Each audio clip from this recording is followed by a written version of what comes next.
అంటే వాళ్ళకి రాజకీయం అనేది క్యాస్ట్తో కూడుకున్నది, మతంతో కూడుకున్నది కాంగ్రెస్ పార్టీకి.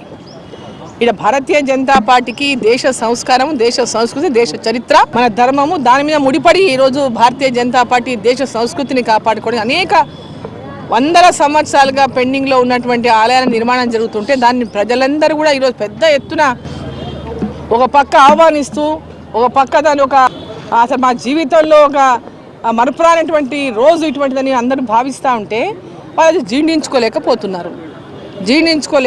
జీర్ణించుకోలేక వాళ్ళు ప్రతి ఒక్కటి కూడా రాజకీయానికి ముడిపెట్టేటటువంటి విధంగా వాళ్ళు ప్రయత్నం చేస్తూ ఉన్నారు. కాబట్టి దేశ ప్రజలు, భారతదేశంలో ఉన్న ప్రతి ఒక్కరు కూడా ఈరోజు రామ మందిర నిర్మాణం జరిగినటువంటి ఆ స్థలంలో ప్రతి ఒక్కరు పోయి రాముని దర్శనం చేసుకోవాలనేటటువంటి ఆకాంక్షతో ఉన్నారు. వారు దర్శనం చేసుకోకపోతే అయ్యేదేం లేదు, పోయేదేం లేదు. వాళ్ళు దర్శనం చేసుకున్నా, దర్శనం చేసుకోకున్నా దాని నుంచి ఎవరు ఆలోచించాల్సినటువంటి అవసరం లేదు. దేవుణ్ణి నమ్మినటువంటి వారు, దేవుని నమ్ముకున్నటువంటి వారు, శ్రీరాముడు ఉన్నాడు అని చెప్పి భావించే వాళ్ళు ప్రతి ఒక్కరు దర్శనం చేసుకుంటారు. భారతీయ జనతా పార్టీ తరఫున అరుణ గారు ఇప్పుడు కొత్తగా ఏం తిరుగుతలేదు, రోజు తిరిగినట్టుగానే ఇప్పుడు కూడా తిరుగుతుంది. అధికారంలో ఉన్నప్పుడైనా లేనప్పుడైనా ఎప్పుడు ప్రజల మధ్యలోనే ఉండడం అనేది డీకే అరుణకి ఇది కొత్త కాదు.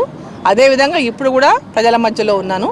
టికెట్లు ఎప్పుడు అనౌన్స్ చేయాలనో అప్పుడు భారతీయ జనతా పార్టీ అనౌన్స్ చేస్తుంది. అది చురుకుగా పాల్గొంటున్నానా లేదా నా యొక్క నైజం ఇది ఎప్పట్లాగానే ఇప్పుడున్న ప్రత్యేకంగా ఏం లేదు. ఎవరికి టికెట్లు వచ్చినామని ఎవరం ప్రచారం చేసుకునేటటువంటి విధంగా అధిష్టానం నిర్ణయించి వాళ్ళు అనౌన్స్ చేసినప్పుడు అది వారి ఇష్టం, దానికి మనం చేసేది ఏం లేదు.